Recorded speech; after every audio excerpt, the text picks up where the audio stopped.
¿Y si te dijera que el primer emperador de China, Qin Shi Huang, nació en la misma ciudad que más tarde arrasaría en una masacre brutal? Esta no es solo una historia de conquista, es una historia de trauma infantil, guerra psicológica y el momento en que la antigua China cruzó la línea hacia la guerra total. Y en el centro de todo, un niño que sobrevivió a lo impensable. Déjame mostrarte cómo una masacre forjó a un emperador y cambió el destino de toda una civilización. Mientras más profundizo en la masacre de Handan, más revela sobre tanto la brutalidad de la guerra china antigua como la complejidad psicológica del hombre que se convertiría en el primer emperador de China. El hecho de que supuestamente hubo un niño que sobrevivió esta masacre añade este elemento humano inquietante que hace toda la historia aún más convincente y trágica. Déjame establecer el escenario para ti, porque entender el contexto de la política del periodo tardío de los estados combatientes es crucial para captar por qué algo como la masacre de Handan pudo ocurrir. Para los 260 a.C., el estado de Qin había estado expandiéndose constantemente hacia el este por décadas, pero aún no eran el poder dominante en que se convertirían. El estado de Zhao, con su capital en Handan, era en realidad uno de los rivales más formidables de Qin, particularmente por su caballería superior y su ubicación estratégica controlando pasos montañosos clave. Esto no era solo expansión territorial, era una lucha existencial entre dos visiones completamente diferentes de lo que China debería convertirse.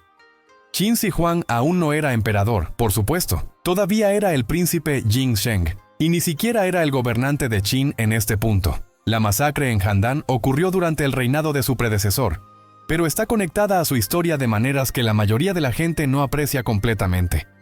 Verás, el padre de Jing Sheng, quien luego se convertiría en el rey Xuanxiang, había pasado años como rehén en Handan como parte de los arreglos diplomáticos entre Qin y Zhao. Esta práctica de intercambiar rehenes reales era común durante el periodo de los estados combatientes. Se suponía que garantizaba que los estados no se atacarían entre sí mientras sus príncipes estuvieran siendo retenidos. Pero aquí es donde se pone realmente interesante desde una perspectiva psicológica. Jing Sheng mismo había nacido en realidad en Handan alrededor del 259 a.C., mientras su padre todavía era rehén allí. Así que cuando la masacre ocurrió unos años después, no era solo alguna campaña militar distante, era la destrucción de la ciudad donde el futuro primer emperador había pasado sus primeros años. Imagina el impacto psicológico de eso. Tu lugar de nacimiento, el lugar donde diste tus primeros pasos y dijiste tus primeras palabras, siendo sistemáticamente destruido por tu propia gente. La causa inmediata de la masacre fue la batalla de Changping en 260 a.C., que fue uno de los conflictos más grandes y brutales de todo el periodo de los estados combatientes. Las fuerzas Qin, bajo el comando de Bai Qi, habían derrotado a un ejército masivo de Zhao, y según los registros históricos, capturaron alrededor de 400,000 soldados Zhao. Ahora, aquí es donde la historia se pone realmente oscura. Bai Qi ordenó que todos estos prisioneros de guerra fueran ejecutados, no vendidos como esclavos, no canjeados de vuelta a sus familias, ni siquiera usados para trabajo forzado, solo sistemáticamente asesinados. La escala de esta atrocidad fue sin precedentes incluso por los estándares de esa era brutal. El impacto psicológico en el pueblo Zhao fue devastador. Habían perdido esencialmente una generación entera de hombres jóvenes en una sola batalla, y el trauma se extendió a través de su sociedad de maneras que son difíciles de comprender completamente hoy. Pero en lugar de pedir paz o tratar de negociar algún tipo de acuerdo, el liderazgo Zhao decidió seguir luchando, lo que finalmente llevó al sitio y destrucción de la misma Handan unos años después. El sitio de Handan fue una clase magistral en ingeniería militar antigua y guerra psicológica.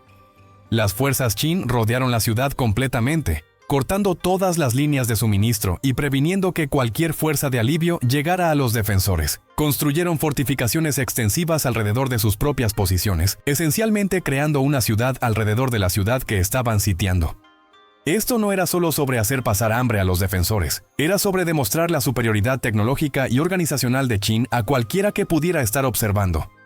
Lo que hizo este sitio particularmente brutal fue la duración. Duró años, no meses. La gente atrapada dentro de Handan enfrentó inanición gradual, enfermedad, y la presión psicológica constante de saber que la rendición probablemente significaría muerte. Los registros históricos sugieren que la gente comenzó a comer cuero, corteza de árbol y eventualmente recurrió al canibalismo para sobrevivir. Los niños nacidos durante el sitio habrían conocido nada más que hambre, miedo y el sonido de las máquinas de sitio Qin golpeando las paredes día y noche. Cuando la ciudad finalmente cayó, lo que pasó después fue sistemático y metódico de una manera que realmente captura el enfoque Qin a la guerra. Este no fue el saqueo caótico de una ciudad por soldados indisciplinados. Fue genocidio organizado llevado a cabo según protocolos militares estrictos. Las fuerzas Qin dividieron la población en categorías. Nobles y oficiales fueron ejecutados inmediatamente, hombres en edad militar fueron asesinados o esclavizados, mujeres fueron distribuidas entre los soldados o vendidas en mercados de esclavos, y niños. Bueno, la mayoría de los niños fueron simplemente asesinados también, porque eran vistos como potenciales rebeldes futuros. Pero aquí es donde la historia del niño sobreviviente se vuelve tan convincente. Según varias fuentes históricas, efectivamente hubo un niño joven que logró escapar la masacre, aunque los detalles varían dependiendo de qué versión leas.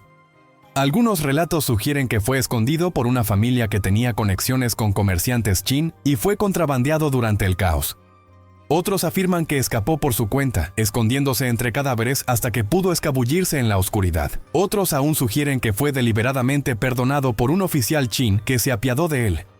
Lo que es realmente fascinante sobre esta historia de superviviente es cómo refleja temas más amplios sobre trauma, memoria e identidad en la cultura china antigua. La idea de que alguien pudiera presenciar tal destrucción comprensiva y aún mantener su sentido de sí mismo y propósito era profundamente significativa para audiencias chinas. Este niño, quien quiera que fuera, representaba la posibilidad de que la dignidad humana pudiera sobrevivir incluso los intentos más sistemáticos de destruirla. El impacto psicológico en el joven Jing Zhen de lo que pasó a su lugar de nacimiento es algo que los historiadores han debatido por siglos. Algunos argumentan que presenciar o aprender sobre la destrucción de Handan le enseñó que el poder absoluto era la única manera de prevenir que tales tragedias recurrieran, que si podía unir toda China bajo el gobierno Qin, no habría más guerras entre estados y no más masacres como esta. Otros sugieren que el trauma lo hizo fundamentalmente desconfiado de la naturaleza humana, y lo convenció de que solo las medidas más duras podían mantener el orden y prevenir el caos. Lo que sí sabemos es que el adulto Qin Shi Huang mostró un patrón de comportamiento que sugiere que fue profundamente afectado por experiencias tempranas de violencia e inestabilidad. Su obsesión con el control, su disposición a usar medidas extremas para mantener el orden, su paranoia sobre rebelión y asesinato, todo esto podría trazarse de vuelta a haber crecido en un mundo donde ciudades enteras podían ser destruidas de la noche a la mañana y donde tu seguridad dependía enteramente de qué ejército resultara estar ganando en el momento. La mecánica de cómo la masacre fue realmente llevada a cabo revela mucho sobre la organización militar Qin y su enfoque a lo que ahora llamaríamos guerra psicológica. No solo mataron gente al azar, lo hicieron de maneras diseñadas para maximizar el terror y prevenir resistencia futura. Ejecuciones públicas fueron arregladas para que el máximo número de personas las presenciara. Las familias fueron forzadas a ver mientras sus parientes eran asesinados. Los cuerpos fueron dejados en exhibición por días para asegurar que la lección fuera clara para cualquiera que pudiera estar pensando en oponerse al gobierno Qin. Este enfoque sistemático a la violencia era parte de una estrategia Qin más amplia que combinaba filosofía política legalista con pragmatismo militar.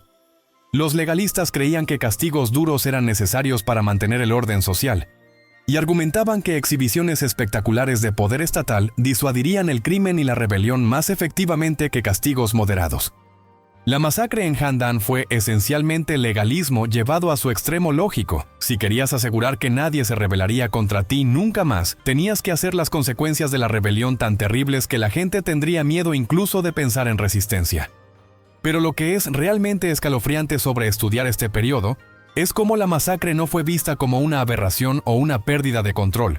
Fue vista como una operación militar exitosa que logró sus objetivos estratégicos. Handan fue completamente destruida como centro político y militar. El estado Zhao nunca recuperó su fuerza anterior, y otros estados recibieron el mensaje de que resistencia seria a la expansión, Qin resultaría en tratamiento similar. Desde un punto de vista puramente militar, la masacre funcionó en el sentido de que avanzó los objetivos estratégicos de Qin. La historia del niño sobreviviente toma significado adicional cuando consideras qué tan rara habría sido la supervivencia real. Las fuerzas Qin eran increíblemente minuciosas en su destrucción. No solo mataron a la gente, destruyeron la infraestructura física de la ciudad, llenaron pozos, pusieron sal en tierras agrícolas e incluso trataron de eliminar registros y artefactos culturales que pudieran preservar la identidad Zhao. Para que alguien sobreviviera a este tipo de destrucción sistemática, habría requerido no solo suerte, sino determinación y recursos casi sobrenaturales.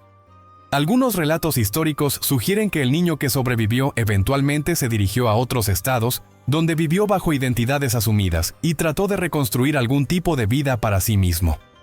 Otros afirman que pasó años conspirando venganza contra Qin, aunque si tales conspiraciones existieron, nunca fueron exitosas.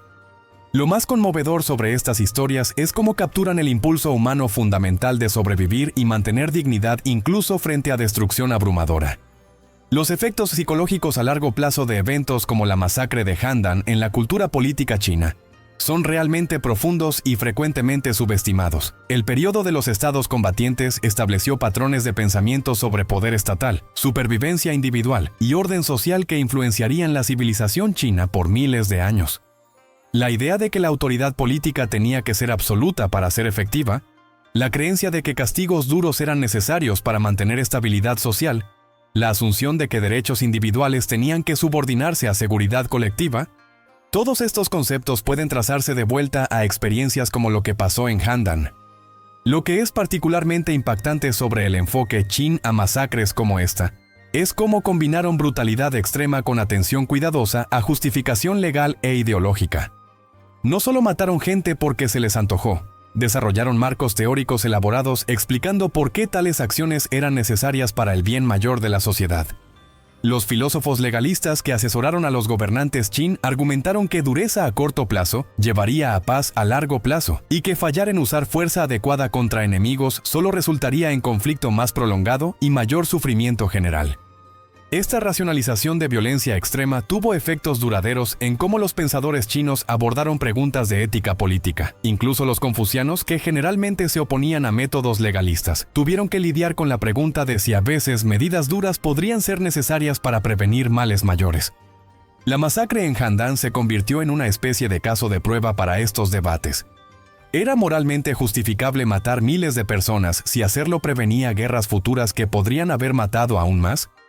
Los aspectos tecnológicos de cómo la masacre fue llevada a cabo también revelan cosas importantes sobre el desarrollo de capacidades militares chinas antiguas. Las fuerzas Qin usaron equipo de sitio sofisticado, incluyendo catapultas, arietes y torres móviles que les permitían atacar muros de ciudad efectivamente. También usaron tácticas de guerra psicológica como exhibir cabezas cortadas en lanzas y usar tambores y gongs para crear una atmósfera constante de terror. Esta no era guerra primitiva, era ciencia militar altamente desarrollada aplicada con eficiencia despiadada.